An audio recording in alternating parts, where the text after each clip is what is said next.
Kita lanjutkan pembahasan mengenai perkembangan usia remaja ya. Ada perkembangan fisik dan kognitif. Ya, ini menjadi materi penutup perkuliahan psikologi perkembangan. Jadi kenapa cuma sampai remaja? Karena itu yang paling esensial menurut saya. Jadi di jurusan tarbiyah itu diharapkan outputnya menjadi guru di level MI, kemudian MTS atau MA. Nah itu siswa-siswa yang berada pada level pendidikan tersebut usianya rata-rata ya anak-anak sampai remaja. Kalau usia dewasa tidak perlu, tidak terlalu penting untuk kita bahas. Ini adalah tahap-tahap yang krusial atau tahap-tahap yang saya anggap penting. Jadi masa remaja ya, kalau sampai pernah mendengarkan lagu dari Romai Rama ya, coba kita dengar. Nah, ini macet ya. Jadi lagu ini kalau sampean tahu ya, ini menggambarkan profil remaja itu sendiri ya. Jadi remaja itu merasa gagah, artinya egonya tinggi, egosentrismenya kuat. Nah, dia juga tak mau mengalah. Orang yang egonya tinggi ya, keakuannya sangat tinggi, nggak mudah untuk mengalah. Kemudian masa muda itu masa yang berapi-api ya, maunya menang sendiri, walau salah tak peduli. Masa yang berapi-api itu secara fisik dia sedang berada pada tahap yang paling optimal. Memang remaja itu secara fisik paling optimal dia. Ya kalau sampai lihat perkembangan ya di bidang olahraga atau atlet-atlet gitu biasanya kalau usia 20 tahun, 19 tahun itu fisiknya sangat bagus sekali. Kalau dribble ya, giring bola gitu, sepak bola gitu, nggak bisa direbut. Itu kan memang seperti itu. Nggak gelem ngalah ya, masih idealis sekali ya. Karena kondisi fisiknya sedang kuat-kuatnya. Maka jangan heran anak muda itu seharian itu ya melakukan aktivitas betah ya. Pagi kuliah ya, malam nanti masih kegiatan apa, pulang-pulang udah mau pagi lagi itu biasa. Wajar, dia fisiknya berada pada tahap yang paling optimal. Itu anak muda. Nah, kemudian fitur yang lain atau karakteristik remaja yang lain itu apa? Ya, berpikirnya sekali saja ya tanpa perhitungan. Pikirannya ke susu-susu ya, gerusa-gerusu, pengen nendang ya. Maka banyak sekali di kalangan anak muda itu yang tidak mempertimbangkan sesuatu. Hanya mencoba-coba saja. Misalnya ikut-ikutan temennya merokok. Gitu. Atau mungkin ini ya, misalnya banyak tren gitu apa. Misalnya menikah di usia muda ya. Yang saya sendiri secara personal tidak eh, merekomendasikan, apalagi masih di usia remaja. Usia remaja itu pikirannya belum begitu matang kadang itu, masih gerusa-gerusu, masih belum melakukan pertimbangan yang rasional. Ya. Kemudian Romai Rama berpesan bahwa ya, remaja itu kalau bisa ya hati-hati dalam melangkah agar tidak menyesal. Ini pesan yang sangat mendalam dan saya kira relevan ya. Jadi kalau sampean punya keinginan apa itu tolong dipikir dengan hati-hati ya. Saya mau membuka sebuah bisnis ya. Cari modal yang aman, yang resikonya rendah. Ya, remaja itu kan kadang melakukan sesuatu yang sangat beresiko, tidak peduli resikonya seperti apa. Pikirannya kurang begitu matang. Maka ini harus di istilahnya seperti ini harus ada pembinaan ya, harus ada wejangan-wejangan, entah itu dari orang tuanya, dari gurunya. Ini. Nah, masa remaja itu tandanya apa tuh? Remaja itu dalam ilmu psikologi, remaja itu ditandai dengan yang namanya pubertas. Pubertas itu adalah tanda awal memasuki remaja. Pubertas ini dipengaruhi oleh kematangan fisik dan hormonal. Mekanismenya adalah mekanisme fisik dan hormonal. Jadi kalau dalam laki-laki ya, ditandai dengan ini mimpi basah, itu tanda-tanda pubertas. Selain mimpi basah apa misalnya tumbuh kumis, tumbuh jakun ya. Di jakun itu yang ada di leher gede gitu, suaranya berubah. Kemudian tumbuh bulu ketiak. Ini pubertas. Kalau perempuan ya ditandai dengan menstruasi pertama atau yang kita sebut dengan menarche. menarke ya, menstruasi pertama itu tanda pubertas bahwa dia sudah siap untuk memasuki usia remaja ya. Hormon reproduksinya sudah aktif ya, dalam ini yang sangat intens gitu. Itu perubahan fisiknya ya. Jadi perubahan fisik remaja. Nah, remaja itu dipengaruhi oleh berbagai macam faktor ya. Kematangan pubertas itu. Yang pertama ada nutrisi, kedua kesehatan, dan faktor lingkungan yang lain. Jadi nutrisi ini terutama. Maka tidak heran ada orang yang nutrisinya baik ya, tubuhnya gede itu biasanya pubernya juga cepat. Karena memang dipengaruhi nutrisi. Nah, ada pertanyaan menarik misalnya. Laki-laki dan perempuan itu pubernya cepat mana? Ya, cepat perempuan. Tandanya adalah perubahan tinggi badan ini memang ya. Jadi tinggi badan ini, ya ini coba lihat sampai baca grafik atau diagram ini ya. Jadi ini usia. Kemudian ini Heigen ya, pertambahan tinggi badan. Jadi kalau usia 2 sampai 10 tahun ini hampir sama ya. 2 sampai 8 tahun ini hampir sama. Tapi setelah usia 8 tahun menginjak masa remaja, itu perempuan tumbuhnya paling cepat. Ya, mencapai puncaknya pada usia ya, hampir 12 tahun. Ini biasanya perempuan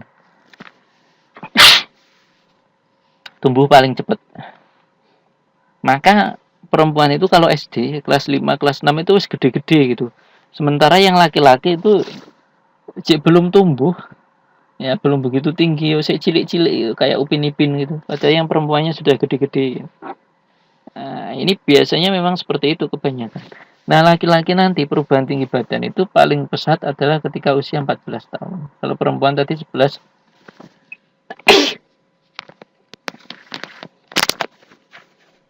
sampai 12 tahun. Kalau laki-laki 14 sampai ya 14 tahun lah. Jadi SMP gitu mulai tinggi-tinggi jangkung-jangkung. Nah, SD kelas 6 tadi ya. Jadi yang perempuan itu tinggi-tinggi ya, gede-gede gitu, mateng-mateng. Yang laki-laki seimut-imut kecil-kecil. Itu memang seperti itu. Nah, dalam pubertas memang juga demikian. Biasanya lebih cepat yang biasanya loh, tidak semuanya. Lebih cepat yang perempuan ketimbang laki-laki. Nah, kemudian ada pertanyaan lagi misalnya. Orang dulu sama orang sekarang pubernya itu cepat mana? Nah, cepat orang sekarang. Karena apa? Sekali lagi dipengaruhi nutrisi tadi. Nutrisinya tambah bagus. Orang dulu itu kan susah ya nyari makan aja apa adanya. Nah, sekarang makan ya milih. Jadi kayak ayam itu jadi menu harian. Kalau dulu ya mungkin nasi itu masih menjadi barang langka. Sekarang kan tidak. Jadi memang orang sekarang itu mimpi basahnya ya lebih dini. Haid atau menstruasi pertama itu lebih dini. Bahkan tidak jarang ya kelas 3 SD itu wis haid ya, wis menstruasi. Kelas 4 SD kan banyak seperti itu. Nah, dulu tidak. Ya, ini perbandingan datanya memang ada.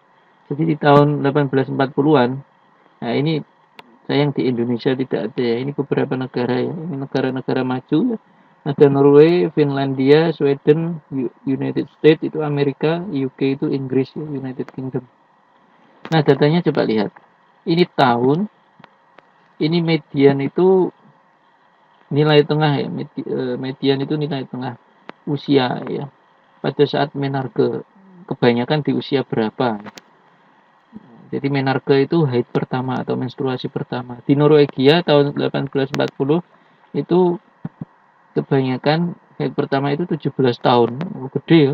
Aliyah itu baru haid gitu ya misalnya. Semakin kesini semakin menurun. Ya, bahkan mungkin sekarang 12 tahun rata-rata. Ini tahun 1980 ya. 30 tahun yang lalu atau 40 tahun yang lalu itu 13 tahun. Sekarang mungkin sudah sampai 12 tahun. Di negara yang lain juga sama. Finland itu juga sama misalnya. Atau ini di Amerika ya, tahun 1900-an. Orang haid pertama itu orang usia 14 tahun. Sekarang itu usia 12 tahun berapa bulan. Sekarang mungkin sudah nggak sampai 12 bulan. Atau di Indonesia saja lah ya. Rata-rata head pertama sekarang kan kelas 1 SMP atau kelas 6 SD. Ya berarti ya antara rentang ini. Itu pubertas. Maka ini menjadi tantangan. Banyak ya. Maka guru SD itu terutama kelas 6 itu harus bisa memahami psikologis anak yang sedang pubertas ya. Kaget atau sudah mulai jatuh cinta, sudah mulai minta yang aneh-aneh. Nah, itu harus dipahami. Wes rada keluar nakalnya. Itu wajar kelas 6 SD. Ini harus benar-benar diantisipasi nanti ya. Termasuk juga ketertarikan terhadap lawan jenis, ketertarikan terhadap hal-hal seksual. Ini harus bisa diantisipasi beneran ya. Agar tidak terjadi hal yang tidak diinginkan di kemudian hari ya. Jadi jangan dikira ya. Jadi anak zaman dulu mungkin ya pacaran itu nggak ada ya. Nah, anak sekarang SD wis bisa surat-suratan. Nah ini harus diantisipasi beneran kayak gitu. Nah ini usia pubertas. Kemudian yang mempengaruhi perkembangan pola pikir ya, di usia pubertas itu juga berkaitan dengan perkembangan otak. Nah karakteristiknya remaja itu ada yang namanya sensation seeking. Sensation seeking itu kayak tadi yang dijelaskan oleh Romai Rama, berpikirnya cuma sekali saja, lebih mengutamakan sensasinya ketimbang, maka jangan heran remaja itu banyak terlibat dalam pergaulan yang salah karena mencoba-coba, pengen rokok, pengen ketok keren, melu temennya rokokan, pengen ketok keren ya, pengen kelihatan keren, pengen kelihatan maco, pengen kelihatan kelelakian, maka ikut balapan. Padahal kan itu kegiatan yang berbahaya. Ya, naik motor itu wis nggak peduli ya, naik motor di jalan yang ramai kayak Rossi gitu, bauan terus nggak helman. Nah, itu kan berbahaya. Tapi kok tetap dilakukan karena ya ini otaknya itu belum matang. Remaja itu area otak depan yang bertugas ya, area otak depan itu namanya prefrontal cortex yang bertugas memberi penilaian rasional ya, untuk menghambat sensation seeking ini belum berkembang begitu baik. Jadi kalau pada dewasa itu baru berkembang secara optimal, sudah selesai pada usia dewasa. Nek remaja masih dalam tahap perkembangannya area otak depan. Maka remaja itu nggak bisa kon mikir yang logis, yang tidak berisiko itu nggak bisa. Mesti berani ambil resiko. Itu remaja ya. Sensation seeking. Berani mengorbankan keselamatan dan keamanan. Karena area otak prefrontal cortex-nya itu yang bagian untuk berpikir secara hati-hati itu belum berkembang. Sebaliknya orang dewasa wis rodok slow uripe. Maka nek anak cah enom kok nuwakal wis stok nih wae. Kok lak mari-mari dhewe. Kan ada yang istilah seperti itu. Memang benar. Biasanya kalau dewasa dia sudah mulai matang, bisa berpikir yang logis, bisa berpikir ini. Tapi banyak juga yang gagal. Karena kayak gini juga harus dilatih. Jadi ada interaksi antara otak dan perilaku ya. Kalau perilakunya dilatih, otak itu juga bisa berkembang. Artinya apa? Jadi misalnya penelitian ya menunjukkan bahwa remaja yang terbiasa mengontrol syahwat, ya mengontrol keinginan yang perilaku-perilaku berisiko, itu akan terbawa sampai dewasa. Dan itu akan berpengaruh pada berbagai macam aspek kehidupan. Misalnya apa? Prestasi akademik, kondisi kesehatan, macam-macam ya. Karena ya kayak prestasi akademik, kondisi kesehatan, kondisi finansial dan keuangan itu membutuhkan kontrol diri yang bagus, membutuhkan berpikir yang hati-hati, yang rasional. Orang nek pengen sehat yo mangane nggak boleh dilos, kudu kudu ini ya, kudu hati-hati dalam memilih makanan, ya kan? Termasuk juga kondisi finansial, hati-hati dalam membelanjakan uang, hati-hati dalam membelanjakan penghasilan. Nah, itu kalau tidak dilatih sejak remaja sampai dewasa dia akan seperti itu. Ya, itu memang penelitiannya seperti itu. Maka sampean kalau punya anak itu ojo dilos gitu ya. Usahakan diajak belajar tirakat, diajak belajar eh, belajar menahan syahwat itu. Kalau minta apa-apa ojo langsung dilos dituruti gitu. Wile sudah wis malam mingguan dong kita sangoni misalnya jangan seperti itu. Kalau bisa yuk dilatih. Ayo wis nggak usah keluar kemana-mana malam minggu di rumah saja. Ya, biar dia berlatih berpikir hati-hati seperti itu. Itu butuh latihan ya sekali lagi. Itu perkembangan otak di usia remaja.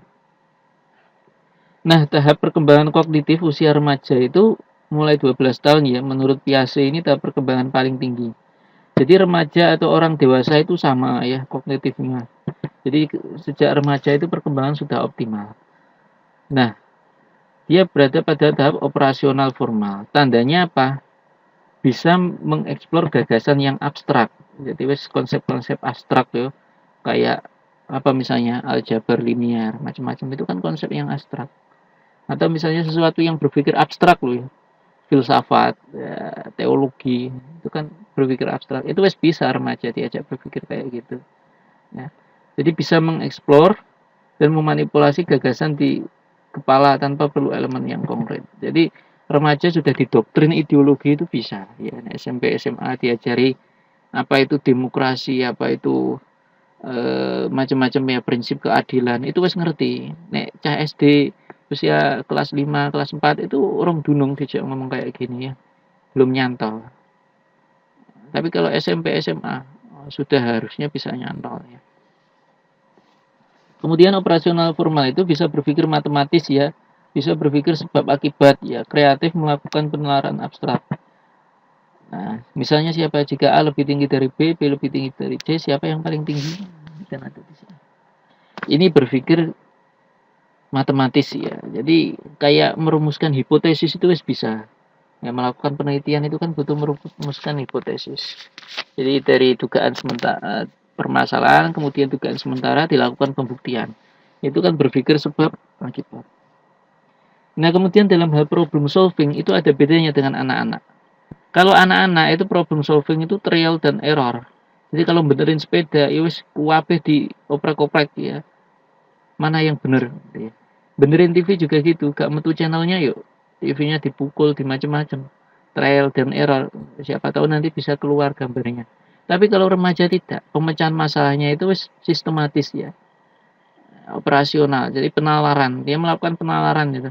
Oh, ini kalau channelnya yang rusak berarti hubungannya mungkin dengan anten. Kalau tidak dengan antenanya ya mungkin dengan komponen yang lain. Itu kan misalnya seperti itu. Nggak asal-asalan. Jadi dia sudah bisa melakukan pengujian hipotesis. Itu bedanya problem solving. Jadi remaja itu ibaratnya cara kognitif dia sudah matang kayak orang dewasa. Cuma ya itu kelemahannya. Dalam hal pengambilan keputusan, remaja itu cenderung sembrono, kurang hati-hati, menuruti syahwatnya. Itu yang membedakan dengan orang dewasa. Nah, itu saya kira penjelasan dari saya. Kalau ada kekurangan atau pertanyaan, ya silakan nanti disampaikan, diposting di grup WA. Saya akhiri, saya tutup. Apabila ada kekurangan, saya mohon maaf. Wassalamualaikum warahmatullahi wabarakatuh.